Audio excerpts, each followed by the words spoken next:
Tetzavé, tu ordonneras. Cette paracha concerne l'Exode, le livre de l'Exode, chapitre 27 à 30. Précisément 27, verset 20 au chapitre 30, verset 10. Dans le Zohar, nous sommes toujours dans le tome 2. C'est de la page 179 à 187 des volumes araméens. Alors, le mot Tetzavé, ça vient de Tziva, Tzadé, Vav, He. Tziva, ça signifie ordonner, commander, même c'est prescrire. Et ça va donner le mot mitzvah, qui est une prescription, un commandement qu'il faut respecter. Tout cela vient de la bilitaire, de la racine bilitaire, tzav, vav, tzav, qui désigne simplement un décret, l'ordonnance d'un tribunal, une injonction, un ordre, une directive, un commandement, même une garantie, quelque chose qui est garanti, qui garantit quelque chose. La première fois que la trinitaire Tzav, Vav, He, Tseva, arrive dans la Torah, c'est dans le livre de la Genèse, ça concerne Noé, on dit Noach fait tout ce que lui avait Tseva ordonné Elohim, il fait ainsi. C'est dans le chapitre 6, verset 22 de la Genèse. Et la première forme mitzvah qui apparaît dans la Torah est portée par la voix de Rebecca, la mère de Jacob, dans la Genèse, chapitre 27, verset 8, où elle dit « Maintenant, mon fils, écoute dans ma voix ce que je t'ordonne, c'est-à-dire Ani mitzvah otera, la mitzvah que je t'ordonne, je te commande. » Alors cette paracha, on est toujours dans le Sinaï, Dieu prescrit à Moïse, donc il ordonne ou il prescrit à Moïse, avec la même minutie que dans la paracha précédente d'ailleurs, d'ordonner aux enfants d'Israël de préparer de l'huile d'olive pure afin que la menorah soit perpétuellement illuminée. Donc ça va appeler quelque chose qui fait monter la lumière. Il lui donne d'ailleurs le détail pour la confection des habits sacerdotaux, ceux du Kohen Gadol, qui est Aaron. Et là, il va y avoir aussi une approche entre Moïse, Moshe et Aaron, son frère. Alors dans la symbolique de la Kabbale, Moïse va plutôt représenter la Séphira Netzach, celle de l'éternité, de la victoire, du côté droit. Ça descend directement de la dimension de la Chokhma, de la Resed, et ça arrive dans la Netza, donc c'est la perpétuité, et puis de la parole que reçoit Moïse de façon très directe, mais Moïse n'est pas habile par son langage, alors il a besoin de quelqu'un, qui est son frère, qui vient compenser ça, qui lui sait poser de la rigueur dans les mots, dans les paroles, il va pas toujours parler le nom de Moïse, il est donc la relation un peu technique avec le haut, la grandeur, et on est du côté de la rigueur, de la Gvura, hein, c'est un sens de Bina, Gvura, et on arrive dans Od, qui est de la majesté, de la gloire. Et là, il apporte quelque chose, une parole claire, et une relation directe, on va dire technique, ça fait le culte, le rituel. Et les deux se rapprochent et ça va rétablir le point d'équilibre central. Un a besoin de l'autre. Un pour capter et l'autre pour connecter. Par le rite. Donc, mais c'est quand même Moïse qui va, à travers Dieu, lui prescrire la liturgie pour l'initiation des Kohanim, pour comment il faut inaugurer le sanctuaire, l'offrande de l'huile perpétuelle et des 2 moutons quotidiens. Enfin, ça, c'est tout le... Et il lui décrit l'autel d'or sur lequel sera offert l'encens qui doit monter. Alors ça, c'est toute la symbolique du temple. Mais c'est pas ça qu'on va voir directement dans cette paracha Tetzavé. Parce que... finalement, le Zohar va s'intéresser au premier mot. Et c'est Ata. Cette section du Zohar se sert de la prescription faite à Moïse pour aborder le mystère ce qu'on appelle le Kinoui, c'est-à-dire une appellation, un surnom, Ata. Qu'est-ce que c'est que ce Ata? Puis ensuite, c'est une section un peu longue du Zohar, je suis pas sûr qu'on puisse tout faire, mais ensuite il y a quelque chose de très très intéressant dans ce passage du Zohar, parce que chacune des lettres du tétragramme, Yod et Vav He, vont être explorées, expérimentées, et on abordera la notion de combinaison de lettres. C'est très très passionnant, c'est très très kabbalistique. Donc, on va commencer à faire la lecture de cette section du Zohar à travers ma traduction. La traduction que je propose, sur laquelle on peut travailler. Alors je rappelle que dans la description de chaque vidéo, il y a un lien pour aller sur mon site si vous voulez la relire tranquillement. Alors on est dans la page 179 du Zohar, et ça commence « Ve'ata tetzave et vne Israël », etc. Et là, tout le mystère que va aborder le Zohar y est contenu. Ce qui intéresse d'abord, c'est Ve'ata, ata, toi.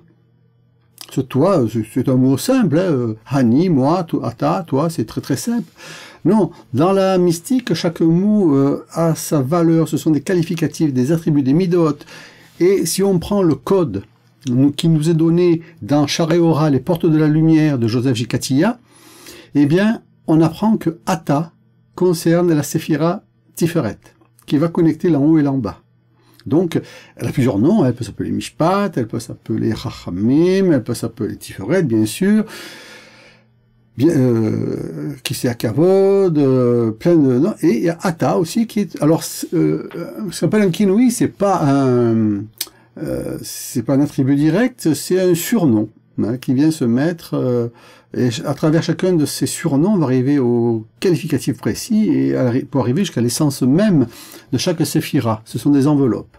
Et Ata nous intéresse particulièrement ici, parce qu'il faut observer déjà une chose, c'est que Ata, c'est un alphabet. Je le dis maintenant parce que c'est vraiment le thème qui va continuer, parce que une lettre en hébreu, c'est Ot, Aleph, Vav, Tav.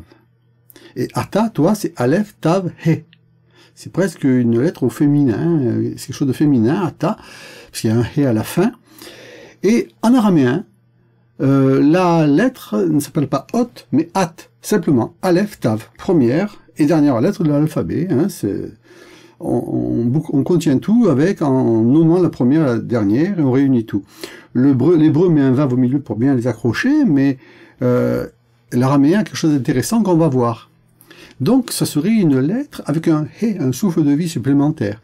Et ensuite, il nous dit « et vne Israël », c'est-à-dire « Aleph Tav », c'est ce pronom accusatif particulier qui montre la chose, mais là, dans la mystique, ça prend un caractère. C'est que quand on lit ça dans le Zohar ou dans d'autres textes, on comprend que Aleph Tav représente l'alphabet. Quand je dis « toi », eh bien, je peux te comprendre parce que je sais lire ton alphabet, je sais lire ta lettre. Et chaque chose porte en elle-même, montrée par ce Aleph Tav, porte en elle un alphabet, quelque chose qui porte la parole. C'est comme ça qu'on existe. Et c'est pour ça que premier verset de la Genèse, Bereshit bara Elohim, au commencement Elohim crée, et Hashamaim, la lettre céleste des cieux, la lettre qui permet de marquer le ciel, ou même peut-être l'alphabet spécial céleste, Ve'et Aeretz, et la lettre de la terre, ou l'alphabet de la terre, qui va permettre de lire et de créer le ciel et de créer la terre. Et chacun de nous porte son propre alphabet. Et là, il y a l'alphabet des enfants d'Israël. Et Ata, c'est une dénomination de l'expression de ces alphabets en direction de la présence divine et de la matronita. Alors, c'est Tiferet, il ne faut pas oublier que c'est le lien de jonction qui représente le Vav dans la sixième lettre de l'alphabet et le Vav du tétragramme, qui va connecter le premier He, qui est la mère dans Bina, et le dernier He, qui est la fille dans Malchut, ou la fiancée. Et là on le voit, Ve, At, He. Le Vav est l'alphabet et la lettre qui connectent le He, en haut et en bas. C'est pour ça qu'on le place dans Tiferet. Donc ça change la notion. En revanche, Et et Bnei Israël n'a pas le et à la fin. Ça montre, mais on va garder ce code et on va voir pourquoi. Je dis ça maintenant parce que ça sera le thème du Zohar ici. C'est très très intéressant. Et cette prescription, en gros, c'est tu donneras une façon d'écrire, de parler aux enfants d'Israël. Tu leur donneras leur alphabet pour communiquer et entre eux, mais communiquer avec moi aussi.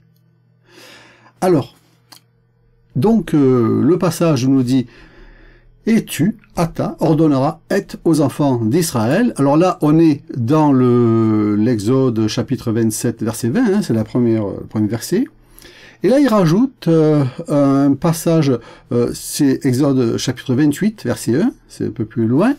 « Ve Hata », il le redit, « Akrev », tu approcheras de toi, vers toi, et Aaron, ton frère. Donc tu donneras aussi un alphabet à ton frère, mais aussi tu te rapprocheras, tu apprendras à lire son alphabet, sa lettre. Alors c'est soit sa lettre, soit son alphabet, parce que et c'est at en araméen. Donc quand on dit, il y a ce jeu entre le et le at qui est très intéressant. On va y revenir dessus parce que ça parle même du monde à venir et le fait de aller. Il y a plein de choses dans ces deux lettres, Aleph, Tav. C'est une clé essentielle pour la Kabbalah. Et cette relation, tu approcheras de toi Aaron, ton frère. Et ça veut dire que tu réunis Netzach et Hod, les séphirotes 7e et 8e séphirote dans l'émanation.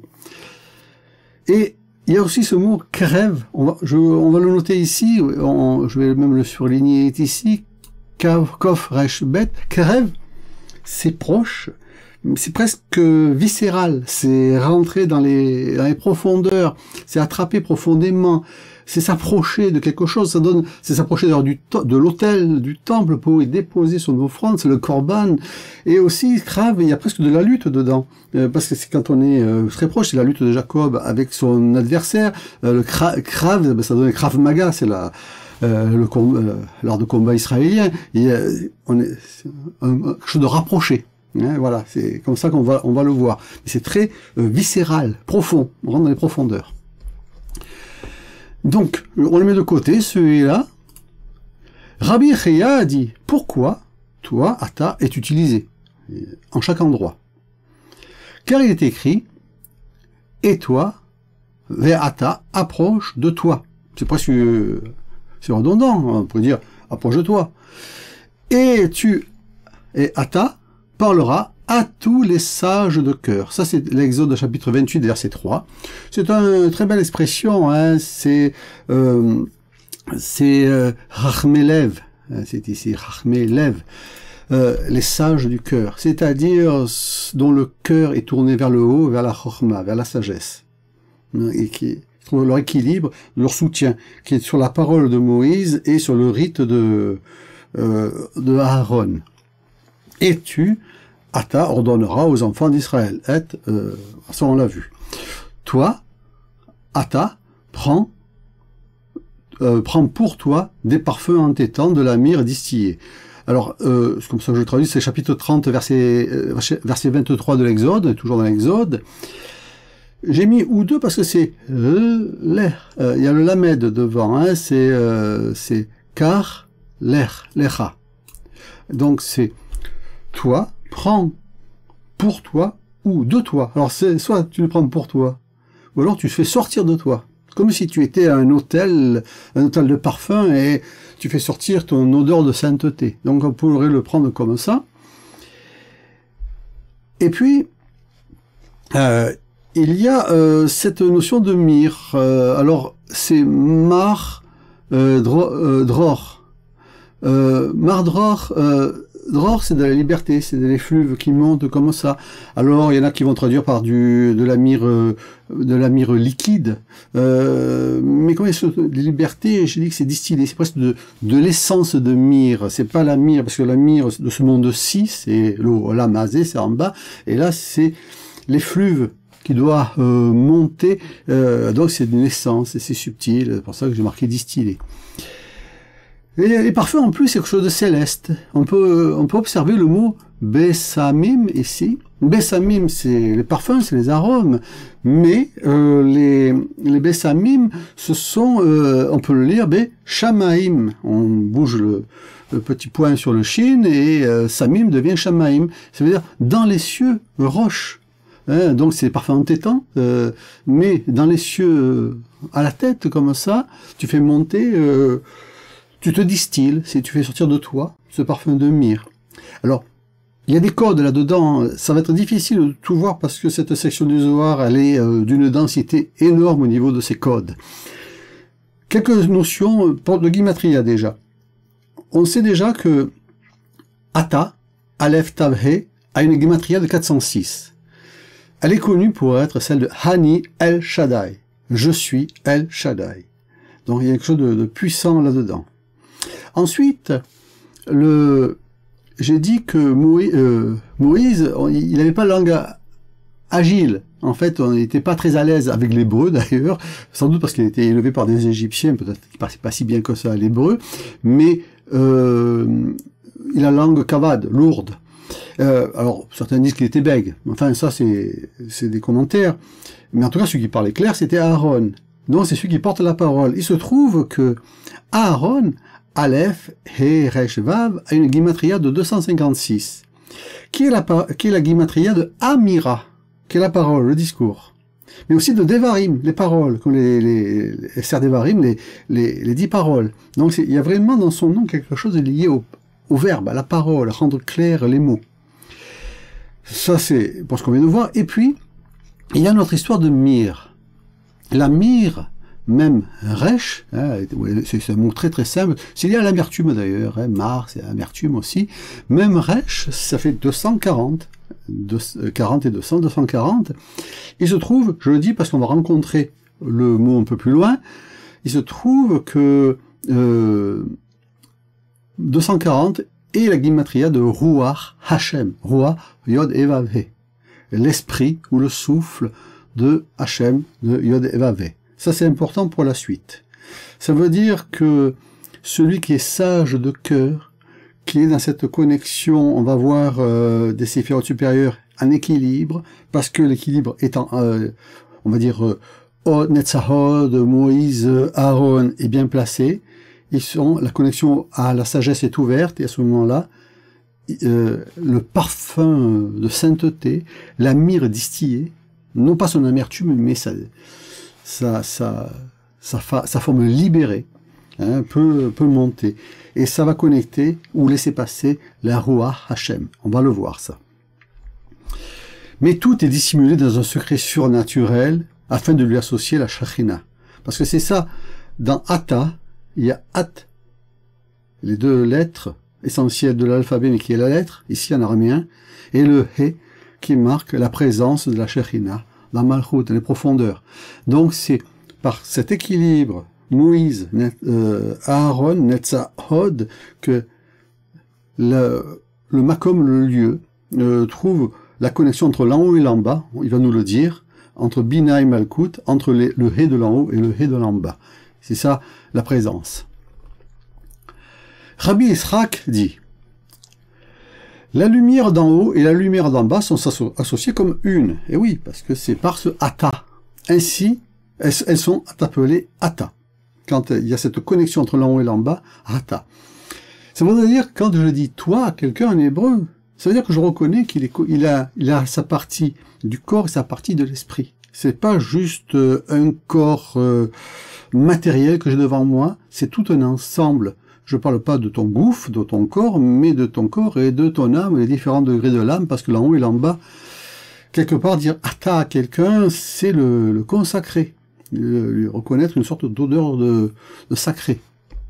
Comme il est dit, Ve'ata, et toi, comme il est écrit, voilà.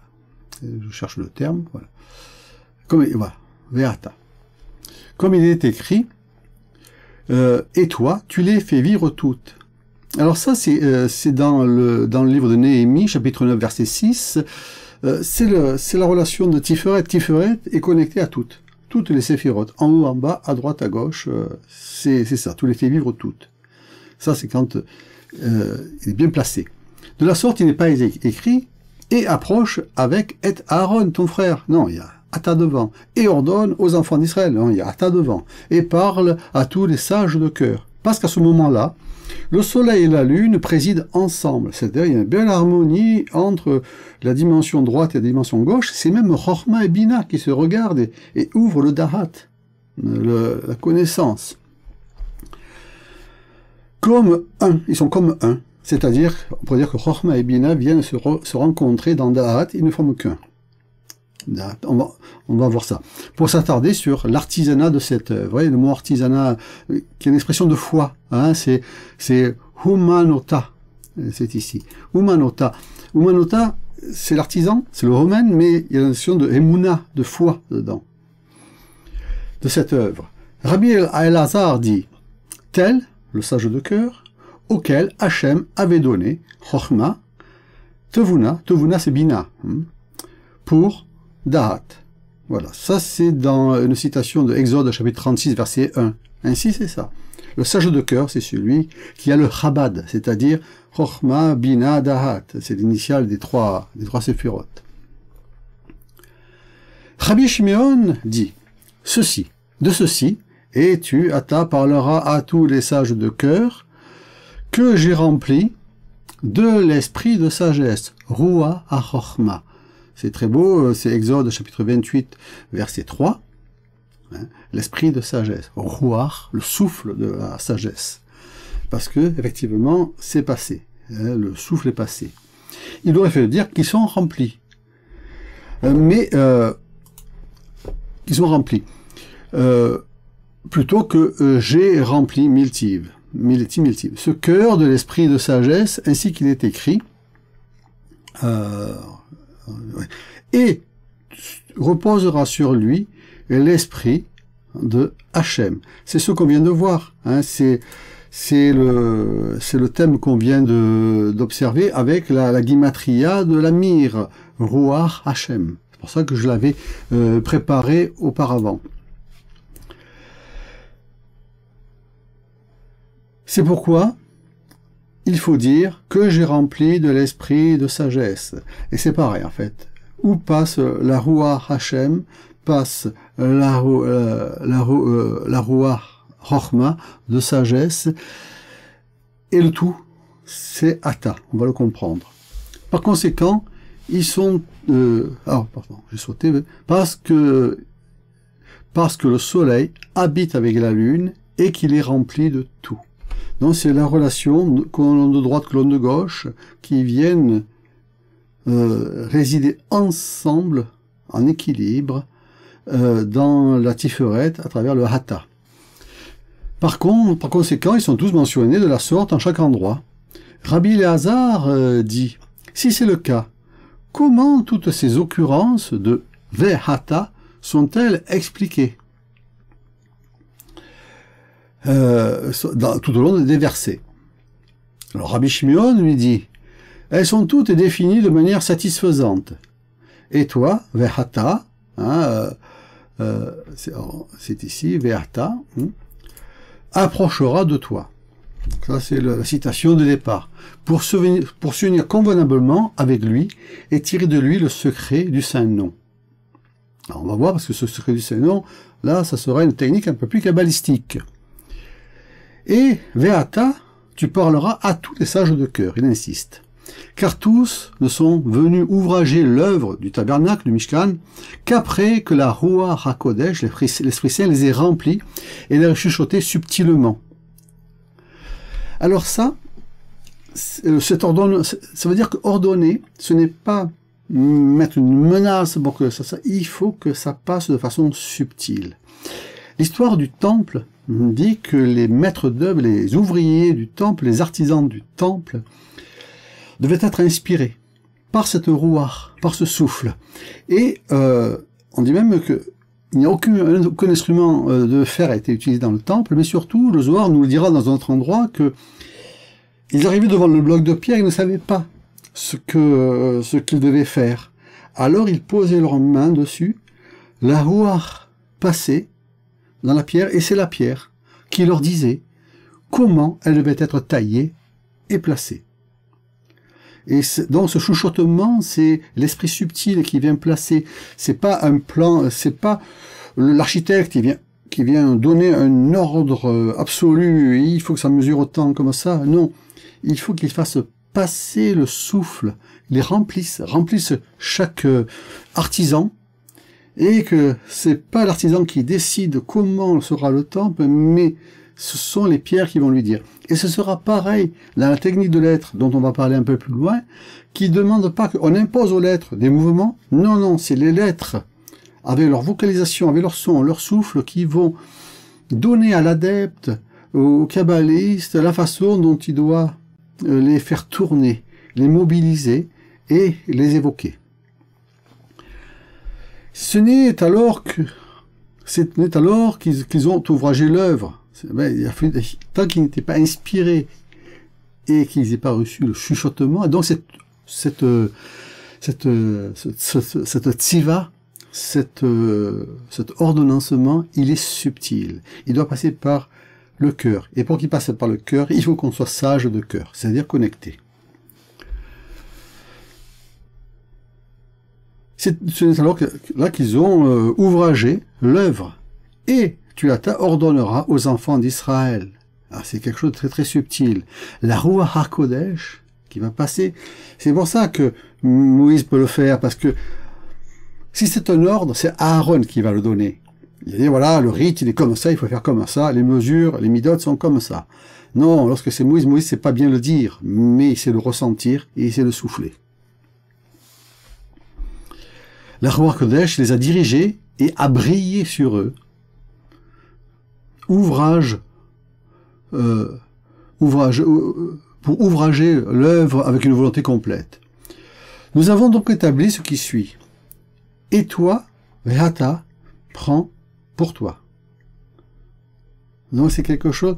Le l'air pour toi, il a un double sens. Parce qu'on l'a avec le l'air lecha, avec Abraham. On dit l'air lecha, va-t'en, vas-y.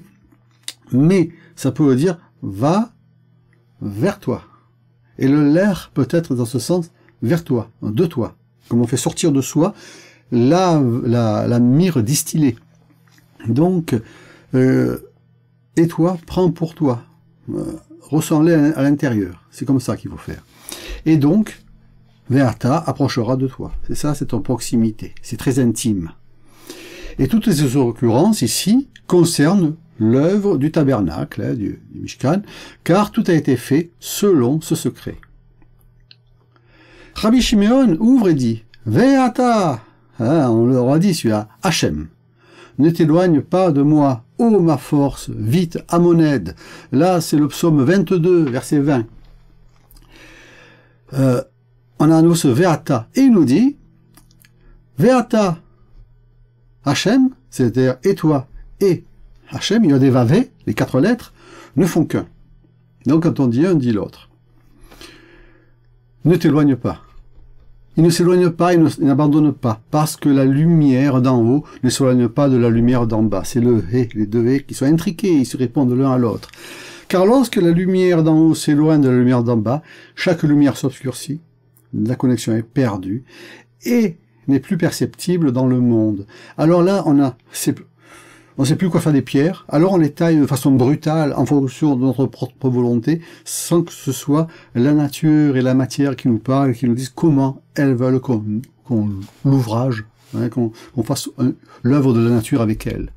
Et là on fait effraction sur la nature, parce qu'on n'est plus connecté. À cause de cela, le temple a été détruit à l'époque de Jérémie. Et oui, parce qu'il n'y avait plus cette connexion. C'était fait non plus en connexion, mais en sureffort par la volonté. Je veux que le temple ait cette forme. Je veux qu'il fonctionne comme ça. Et on ne suit plus cette voix intérieure, cette voix subtile, ce chuchotement qui nous permet de communiquer avec notre environnement. Bien qu'il ait été reconstruit par la suite, la lumière n'est pas retournée correctement à sa place, parce qu'il manque une belle connexion. C'est pourquoi le nom du prophète qui a prédit cela est Jérémie.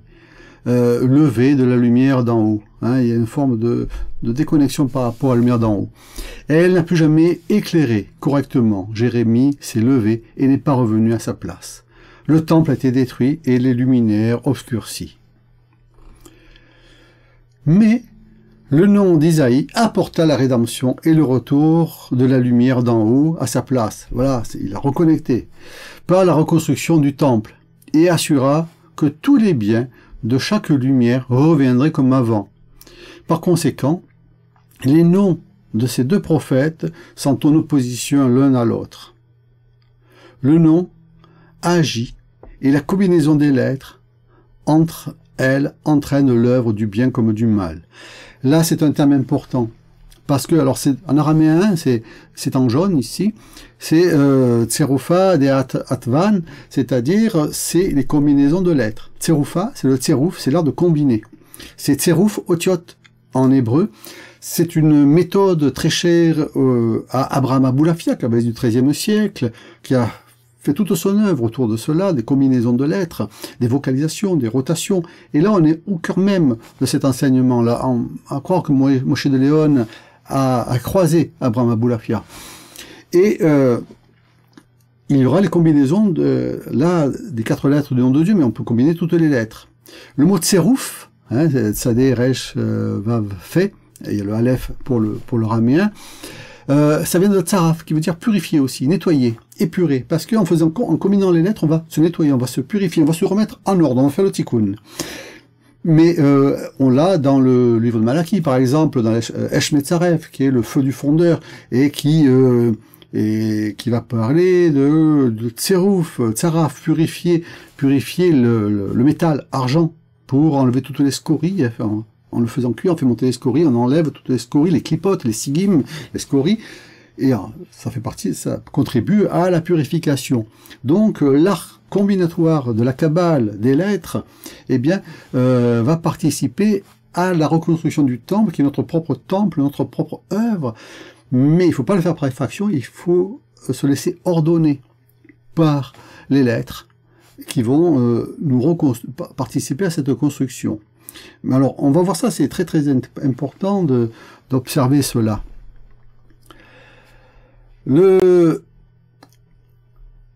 Alors, voilà. C'est sur ce verset que repose la combinaison des lettres. Là, le tseruf otiot, tserufa de atvan. Alors, on observe que le mot otiot, il devient at. Hein, c'est aleph tav, c'est la lettre en araméen. C'est tout ce jeu entre et, ata, ve ata, et ce jeu de lettres. Parce que finalement, on aura ce jeu de lettres entre le vav et le he dans ve'ata. Ce tserouf. C'est sur ce que repose la combinaison de lettres, des saints noms et aussi des lettres seules. Alors ça, c'est toute la méthode d'Abraham Aboulafia. Je vous renvoie à la lecture des ouvrages d'Abraham Aboulafia, j'en ai traduit quelques-uns, principalement avec son Chaye Olam Haba, sa vie du monde à venir, où il développe vraiment ce concept-là. Je mettrai le lien dans la description de cette vidéo. J'ai fait un livre aussi qui s'appelle Kabbale statique et Tserouf, où je reprends l'ensemble de tout ça. Je mettrai aussi le lien.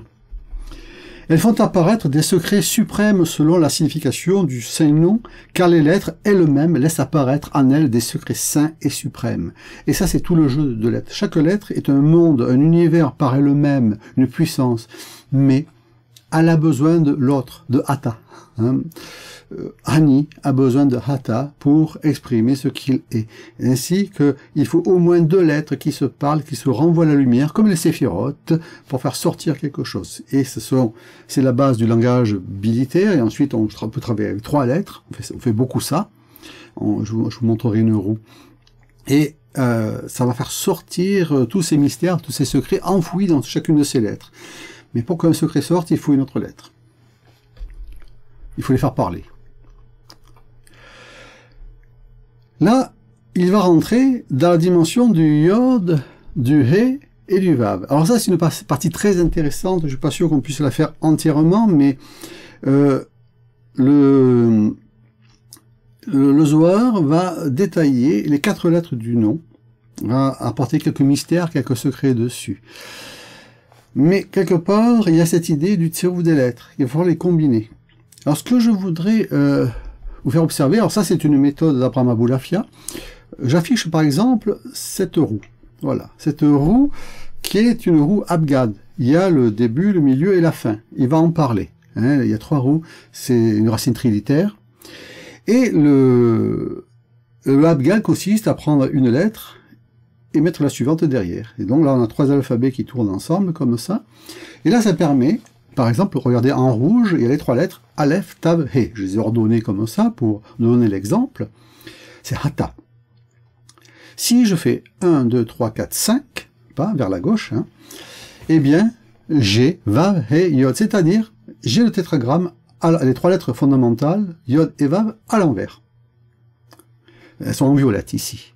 C'est merveilleux de voir cette relation qu'il y a, parce que le Zohar le sait, là, entre Ata, toi, avec toute cette dimension, cette combinaison, qui nous met en relation directe avec les 3 lettres du nom, Yod et Vav. D'ailleurs, si on lisait dans le sens Yod et Vav, eh bien, Ata devient E, Tav, Aleph. Ha, Ta. Mais avec un E d'abord. Et c'est l'article, He, on a le He d'en haut éventuellement, et le Ta. Alors, c'est très intéressant si on passe en araméen. Aleph, Tav, c'est le signe, c'est la lettre, en araméen. Tav, Aleph, c'est une marque de féminin, c'est l'équivalent du He, du féminin. Par exemple, on dit Shrena, la présence divine en hébreu, Shrena Ta, en araméen. On met un Ta à la fin, donc une marque féminine. Mais ce Ta, c'est aussi le verbe aller. Et on parlera pas du Olam Abba, mais Halma Dati, le monde à venir. Et donc, et c'est merveilleux aussi parce que si on regarde, quand on fait Aleph Tav plus 1, on a Bet Aleph et on a Ba. C'est le verbe aller du Olam Haba, du monde à venir en hébreu. Et dessous, si on regarde, c'est ce couple Aleph Tav, Bet Aleph, et bien en dessous on a le He et le Vav, 2 lettres du tétragramme qui sont là présentes. C'est une roue merveilleuse là-dessus. Et on pourra jouer dans un sens et dans l'autre. Donc c'est très intéressant de voir cette relation entre ce couple de lettres. Après, on peut observer des choses. Parce que ce que j'ai mis en orange, par exemple, à droite, on prend la terre rouge, on fait 1, 2, 3, et on a Resh, Kof, Bet. Ce sont les 3 lettres de Karav. Il faudra une combinaison, les remettre en place. Karav, c'est proche, approcher d'eux, être très proche d'eux. Il y a d'autres choses, on ne peut pas tout voir, mais si on regarde les violettes, Yod et Vav, ou Vav, Yod et Yod, si on regarde en face, il y a P, Haïn, Shin. P, Haïn, Shin, alors ça donne plusieurs possibilités, mais il faut savoir que ces 3 lettres à remettre en place, ce sont les 3 lettres de Shin, P, Haïn, Shefa. C'est le Shefa, c'est le flux, le souffle qui sort. Alors c'est amusant, c'est que si on prend ces 3 lettres, on fait plus 1, on a Tzfat. Tzfat, c'est la ville de Safed, c'est la ville des kabbalistes. Il y a plein de choses merveilleuses, je ne peux pas trop m'attarder sur cette roue extraordinaire. Alors ça, c'est des techniques d'Abraham Aboulafia. Alors je vous renvoie à la littérature autour des enseignements d'Abraham Aboulafia.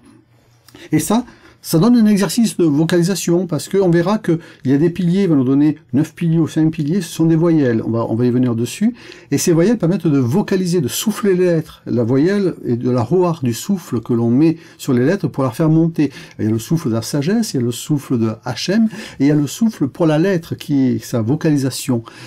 Abraham Aboulafia, lui, utilise 5 voyelles, et là, dans ce cas-là, ça serait vocalisable, ça devient un exercice de vocalisation et d'évocation, ce sont des tsérophim, des combinaisons de lettres, une ascara pour évoquer tout ça, et ça se vocalise, a, ta, he, be, ha, va, gi, be, za, da, gi, he, etc. Donc, ça, c'est un autre domaine, je ne peux pas rentrer ici sur ce sujet directement, il faut revenir à notre Zohar. Voilà, le premier secret est Yod, le point premier, première lettre du tétragramme, qui se dresse sur 9 piliers, qui le soutiennent. Ils se tiennent aux 4 côtés du monde. De même, la fin de la pensée, le point dernier, se tient des 4 côtés du monde, l'un est mâle, l'autre femelle. On va revenir sur tout ça. Celui-ci n'a pas de corps. Lorsqu'il en est revêtu, il se dresse sur... Alors on va dire que le Yod primordial n'a pas de corps. Mais il se dresse sur 9 soutiens. C'est les sommaires. Sommaire, c'est soutien. Selon le secret de la lettre même finale, même carré en fait, non circulaire. Alors que la lettre samek est ronde et la forme d'un cercle. Alors là, il y a des jeux, on va pas rentrer dedans, mais le même final est carré, le samek est rond. Le mot samek, c'est soutien.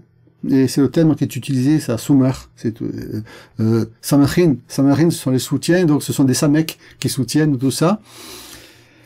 Il y a quelque chose dont on a déjà parlé dans la paracha précédente, c'est que même final et samek sont deux lettres qui tiennent miraculeusement sur les tables de la loi, mais ça il faut revenir à la paracha précédente, je ne vais pas m'attarder là-dessus, selon le secret des lettres qui sont gravées de points. Les puretés suprêmes sont carrées et celles d'en bas sont circulaires. Ça pourra même ouvrir l'idée que des séphirotes linéaires, Yacharim et Igolim circulaires. Il y a deux formes chez les séphirotes. Mais ça, ce sont des sujets que je ne vais pas ouvrir parce que ça fait beaucoup trop de choses. Et là, comme ça, on va faire un dessin, ça ira mieux. Ce carré, à la mesure de 3 points, 3 de chaque côté, il s'élève dans la mesure de 8 points, qui sont 9. Ceci existe dans le secret du luminaire carré, avec les 9 soutiens de la lettre Yod, qui est un point, qui sont 9, pourtant ils sont 8, par le biais de la lettre même carré, c'est la même finale. Hein. 3 de chaque côté. Alors je l'ai, plutôt que de partir des explications compliquées, je l'ai dessiné. Donc on a en gris le même final. Il y a 3 points. On va voir que ça représente en fait un développement du Yod. 3 points de chaque côté. Alors il y a des jeux.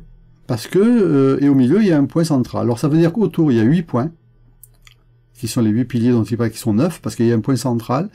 Il y a un point qui réunit tout. Alors il y a une dimension, on va dire, immatérielle, informelle du Yod. Et puis il y a son premier soutien, première forme, c'est le point central, qui va se développer sur 8 autour, dans 4 directions, et un au centre. Ça fait soit 8, soit 9. Mais on pourrait dire 3 fois 4, ça fait 12, ça nous offrira d'autres choses, mais on va juste dessiner cela. En voici le secret. La lettre Yod est un point, et même si ce n'est qu'un point, sa forme a une tête haute, une pointe en bas, et ce qui vaut à 3 points. C'est ce qu'on voit ici, il y a un point en haut, un point en bas et le point central. Et après, on peut le symboliser par les 3 points à droite, linéaires, comme ça. Et dans la symbolique d'ailleurs de la Kabbale, le point suprême va toucher l'Ensof au-dessus de Keter. Le point ici, c'est Keter lui-même. Et le point en dessous touche Rochma, la sagesse. Ça, c'est pour le côté suprême de la chose. Ce sont des piliers qui découlent du secret du luminaire, c'est la Boutsina. Le terme Boutsina, c'est une lampe à huile en fait. Quand il nous dit qu'il faut alimenter par de l'huile pure, hein, de la lampe à huile, en fait c'est ça. Voilà. Pour soutenir le Yod. Donc, quelque part, en respectant l'ordonnance, la tseva, la mitzvah, on va apporter l'huile, ou alors le parfum de myrrhe distillé, qui va soutenir la lettre Yod suprême.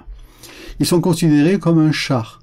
Alors, c'est pas Merkava qui est utilisé ici, hein, c'est Retika. Retika, c'est un char, oui, c'est un char tiré par des chevaux. C'est pas un chariot, une charrette. C'est pas un mot Merkava, mais c'est une transposition, c'est Rakav en hébreu, le chevauchement, hein, et le Merkava, et là c'est Retika. Ils ne sont pas appelés par leur nom, juste par le secret des 9 points voyelles de la Torah. Alors là, on a vraiment les Nekoudines. Les Nekoudines, ce sont les points voyelles. Et ces points voyelles, c'est quelque chose de particulier parce que là, on nous dit qu'il y en a 9. Ils ne sont pas tous faciles à prononcer, mais on peut trouver 9 points voyelles. Et ensuite, pour le Yod, on nous parlera de 5 piliers. Ça, c'est 5 points voyelles, 5 Nekoudines que Abraham Aboulafia utilise. Une petite chose qu'on peut peut-être observer, c'est que Boutsina, Bet Tzadé, non, est-ce qu'il est passé Bet Seroufa, alors, attendez, je cherche le terme. Voilà, non, je n'étais pas sur le bon truc. Boutsina, voilà, c'est en haut, c'est Bet Vav Tzadé Yod Nun Aleph, ça a une guématria de 159. Il se trouve que c'est exactement la guématria de Nekuda. Nekuda, c'est le point voyelle. Mais aussi de Nukba. Le Nukba, c'est la femelle. C'est le féminin. Et ça, on va le voir apparaître. Le féminin du He. Donc ça veut dire que dans cette lampe, elle représente la lumière qui en sort, c'est le souffle des voyelles. Donc c'est pas les lettres qui vont réveiller tout ça, c'est la façon dont on les vocalise.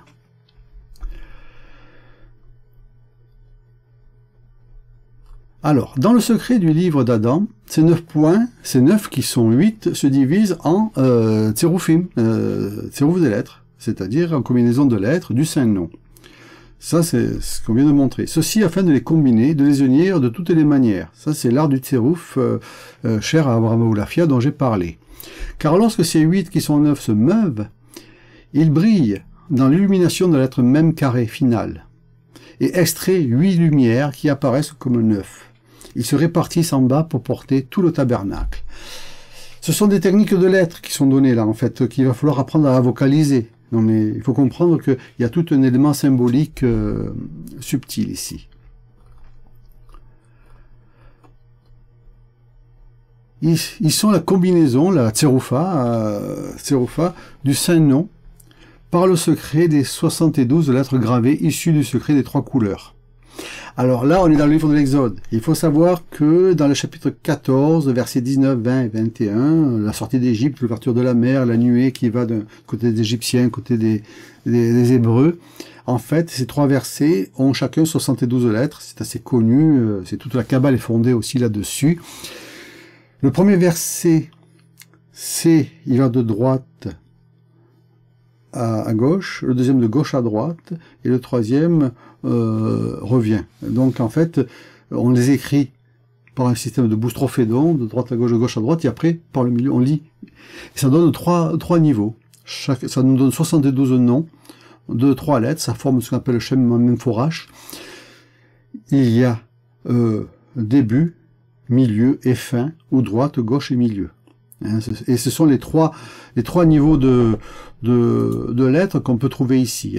Là, ce ne sont pas les 72 noms, mais vous voyez, on a trois niveaux qui apparaissent. On peut vocaliser. Et si vous allez dans le Raya Olam Haba d'Abraham Aboulafia, il y a tous les secrets, tous les mystères de ces vocalisations, du Shem Memforash, des 72 noms, qui sont des noms trinitaires. Et donc, ce sont 3 nuances, 3 subtilités, 3 niveaux d'existence qui sont des gavanim, c'est-à-dire des nuances. Je marque couleur, mais ce sont des nuances. Et elles proviennent toutes du secret des 3 points, qui sont la dimension de la lettre. Ainsi, quand on travaille sur la roue de 3 lettres comme ça, ce sont les 3 points qui ont été évoqués ici. Il y a 8 points et 9 points.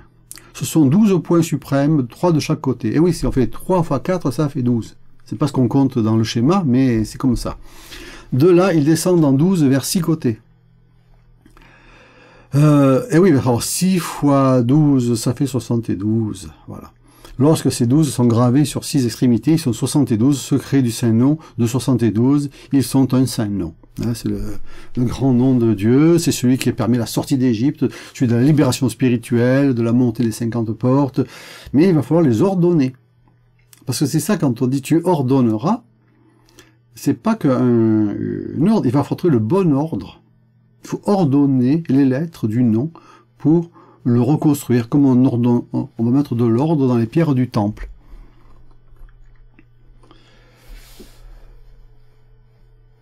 Chacun des quatre vient pour soutenir la pensée, des 4 côtés, avec les supports de la lettre Yod. Par conséquent, les lettres viennent se combiner, 3 lettres pour chaque tséroufa, pour chaque combinaison, afin de gagner la faveur de la lettre Yod qui a 3 points. C'est le principe même des racines trinitaires aussi, parce que ça forme le verbe. C'est le verbe qui permet d'être exprimé, que va exprimer Aaron.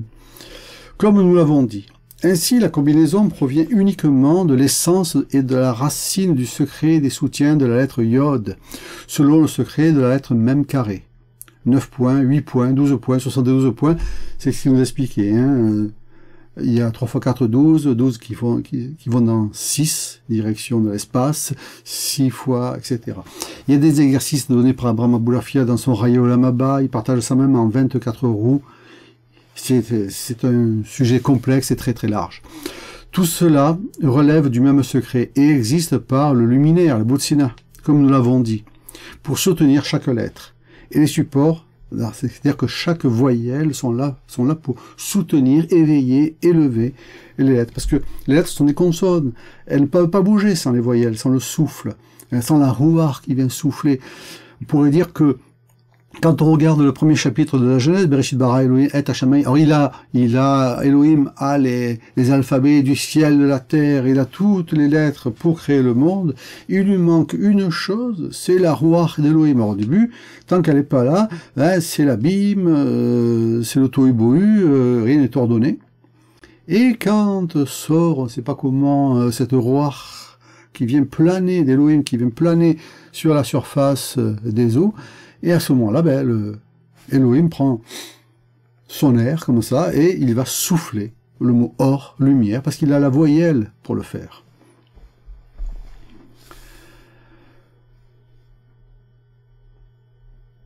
Ainsi, tout le secret du Saint-Nom est basé sur la lettre Yod. Tout cela relève du même secret et existe par la Boutsina, le luminaire, comme nous l'avons dit, pour soutenir chaque lettre. Et les supports sont un char, une merkava, pour chaque lettre, comme nous l'avons dit. Alors ce que Abraham Aboulafia va appeler un char, une merkava pour les lettres, c'est pas, la lettre n'est pas un char par elle-même, c'est lorsqu'elle se combine. Lorsqu'on met 2 lettres ensemble ou 3 lettres ensemble, elles forment une merkava, un char. Des chariots qui vont permettre de transporter la pensée, le souffle, qui va permettre de faire monter les choses. Donc c'est ça un char. Le deuxième secret, c'est la lettre He, qui elle se dresse sur 5 piliers. C'est normal parce que en temps on était parti 9 parce que c'est 10, c'est 9 plus 1, fait 8 plus 1 plus 1, ça fait 10. On jouait là-dessus avec le Yod. Avec le He, on est à 5. Et il y a 2 He. D'ailleurs, le Sefer Yetzira nous dit que les séphirotes sont 10, 5 face à 5, comme les doigts de la main. Ce sera les 2 He du tétragramme. Donc le Yod du tétragramme 10 devient 5, 5. Et ces 5, ce seront les 5 voyelles, 5 soutiens des lettres, principalement de la lettre He au départ.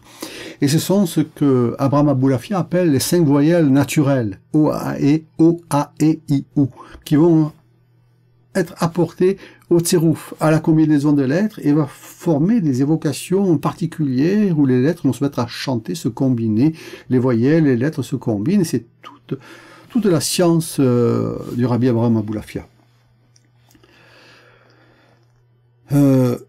Donc ce sont 5 piliers, 5 soutiens, hein, ce sont des samachin, des soumek qui le soutiennent, qui émergent du secret du Boutsina, après qu'il a été rassemblé et sont montés au-delà du secret de la mesure. Alors, je mets de l'onction parce que c'est mishrata. Mishrata, c'est de la mesure, mais c'est aussi recevoir une onction. Et da echal kadisha,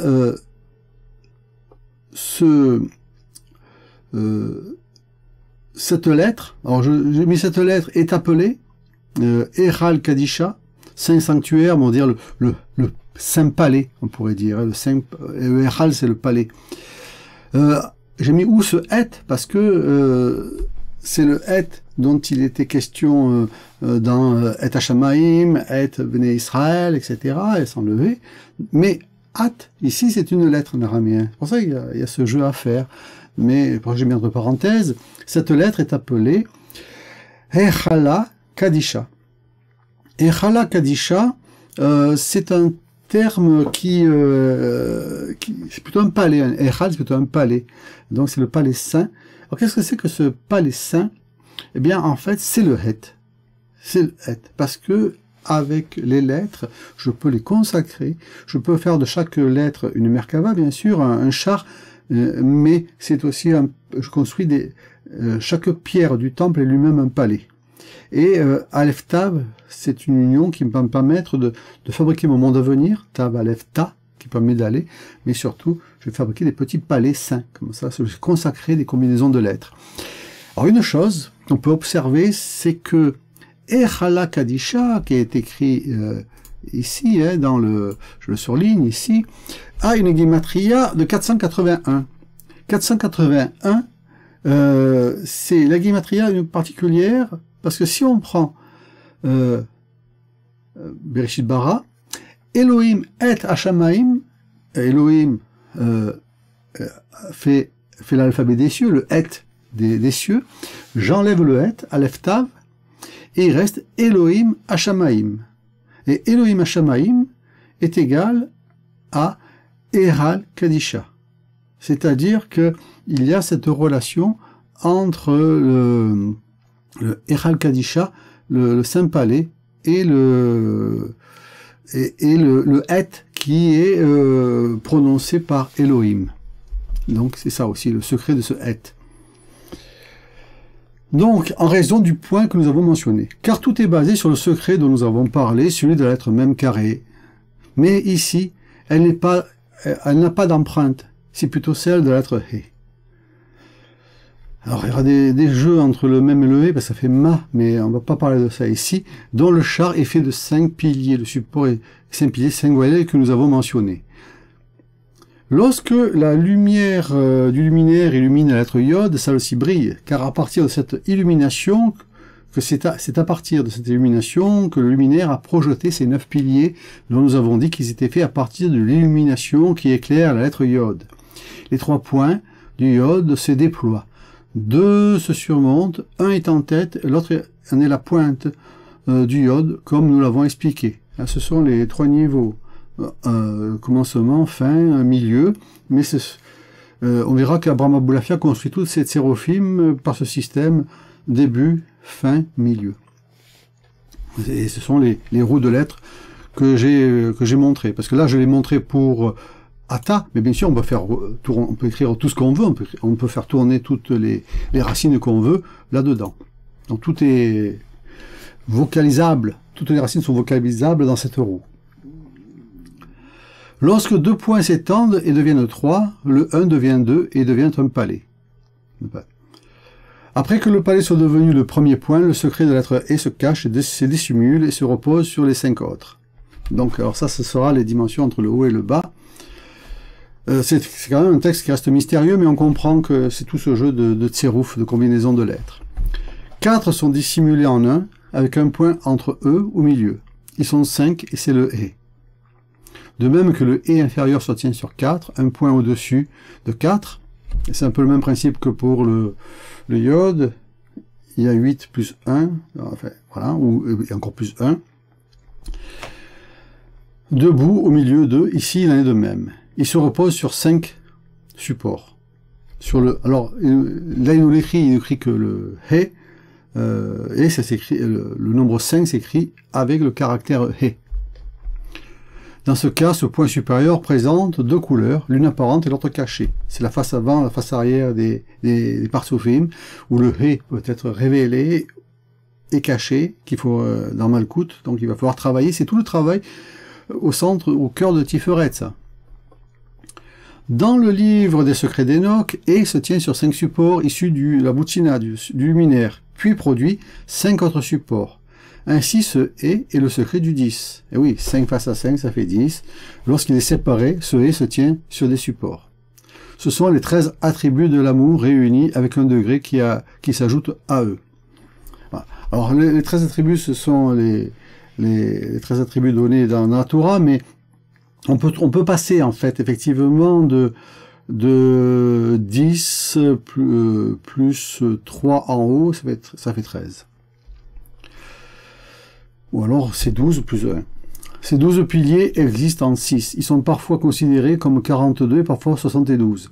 Alors ce sont les les deux noms clés dans la Kabbale, le nom de 42 lettres et le nom de 72 lettres. Donc on peut trouver les deux dans le livre de l'Exode encodés, ils sont en code.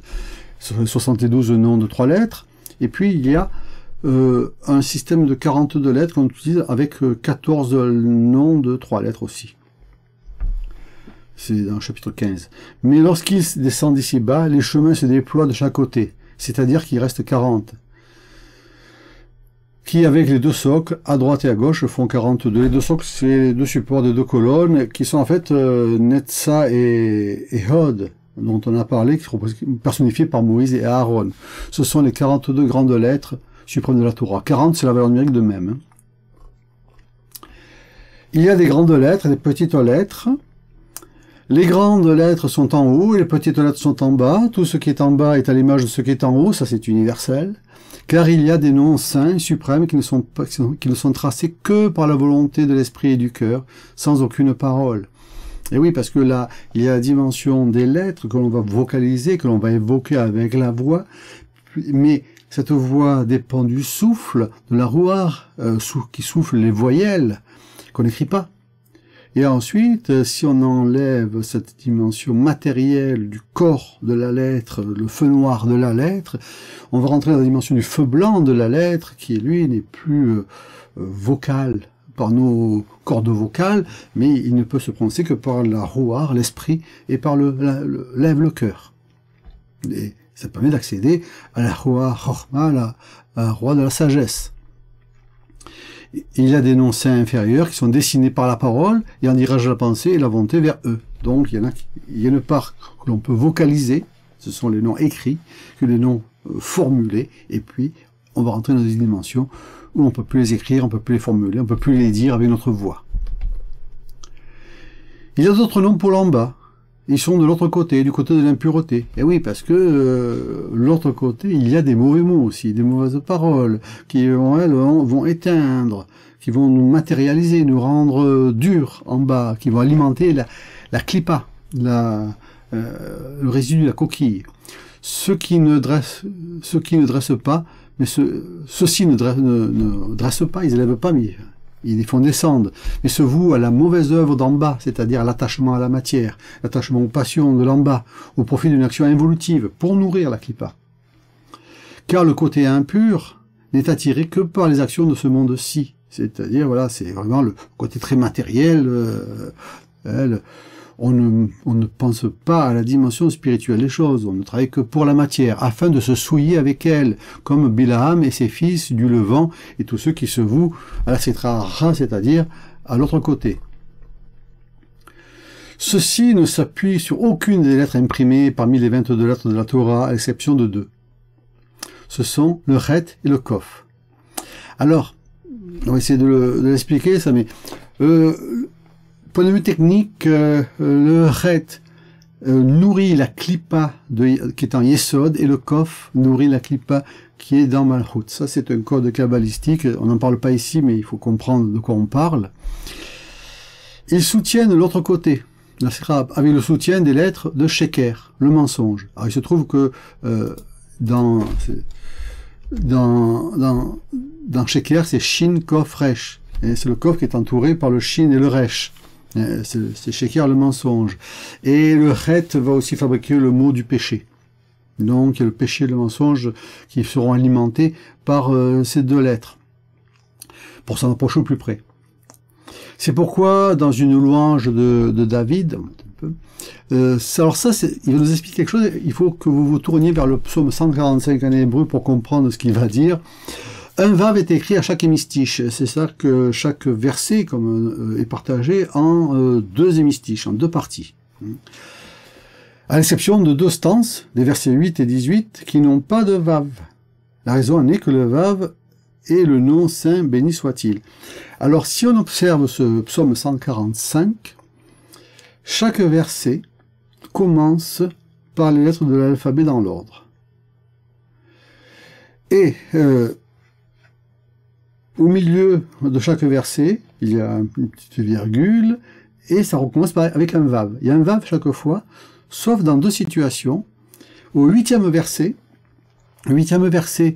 qui commence par la lettre Chet, où la deuxième partie ne commence pas par un vav. Et le 18e verset qui lui commence par un kof. On s'attend sur le 19, mais il manque une lettre avant. Donc le 18 commence par un kof. Et pareil, au milieu du verset, le mystiche n'a pas le vav dans les deux cas. C'est le signe qu'il donne ici. Par conséquent, ces 42 lettres par lesquelles ce monde a été créé, avec ce hé, d'en haut, font 92. Ce sont les 90 plus les deux socles à droite et à gauche. Alors, on va pas rentrer dans le détail parce que là, il nous ouvre une porte pour aller vraiment ailleurs, le Zohar, mais on va pas se laisser disperser. On va juste partir du principe que ces 42 lettres sont des lettres qui permettent l'éveil, la sortie, l'élévation. C'est le fameux nom en 42 lettres qui est supporté par la Shrena, son éveil, qui va permettre de traverser les 50 portes de Bina.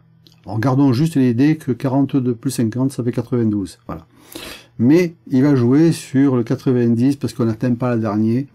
Et donc, il va rajouter 2. Mais ça, on ne va pas rentrer dans ce détail ici. C'est le secret de Sarah était âgée de 90 ans, donnera-t-elle naissance? C'est une citation de Genèse 17. Mais cela s'élève à 92. Si on ajoute le degré de l'alliance, qui est le 8e firmament qui soutient le 8e jour, ce sont assurément les 100 bénédictions dont la Knesset Israël doit s'orner quotidiennement, tout cela avec le secret du Hé.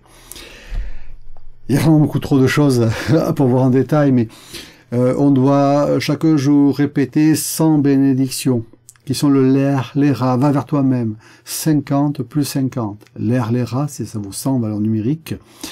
Et ce sont les portes de la Bina qui nous conduisent à l'intelligence suprême, au discernement, qui s'ouvre d'un côté, se referme de l'autre, dont ils ont deux aspects, 50 face à 50, ça fait 100.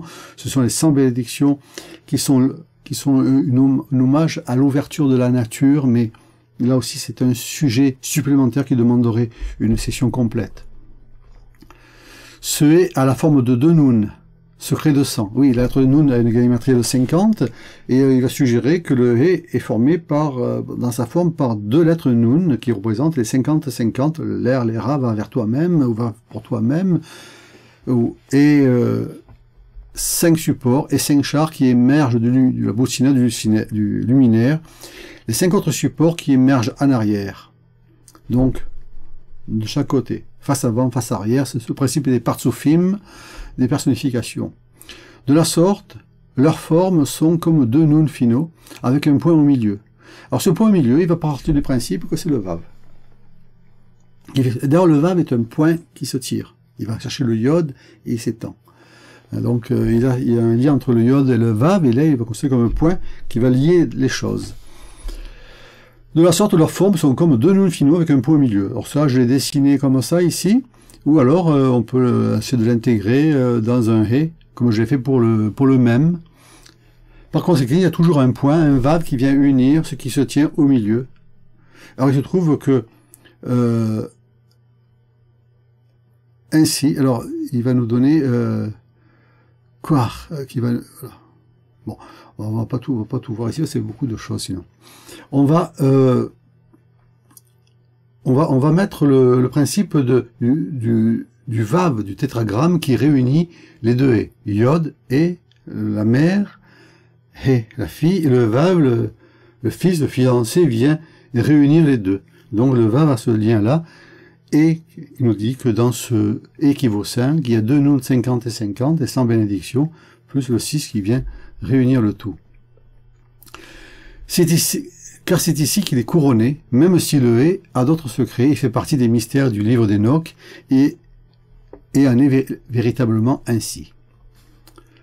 Car il est attaché aux 50 portes de Bina, c'est un point qui connecte au secret du Nun, ainsi, Nun, Vav, Nun. C'est ce que j'ai dessiné au-dessus, ici. Un point entre eux qui les gouverne, et tout cela se rapporte à un seul secret. Heureux ceux qui connaissent les voies de la Torah pouvant aller dans la voie de la vérité. Béni soit-il dans ce monde-ci, et béni soit-il dans le monde à venir. Alma de Hati. Alors je fais remarquer, j'ai dit tout à l'heure, Alma, ça c'est le monde en araméen, je surligne ici, de Hati, At, il y a cette dimension, on pourrait dire, c'est la lettre de, on pourrait dire c'est le monde de la lettre Yod. On pourrait l'entendre comme ceci en araméen. Le monde à venir, c'est le monde de la lettre Yod, c'est revenir à l'origine. Alors, là, il va nous aborder le troisième secret de la lettre Vav, mais ça fait beaucoup de choses à voir. Et la section s'étend beaucoup trop pour le format de ces vidéos.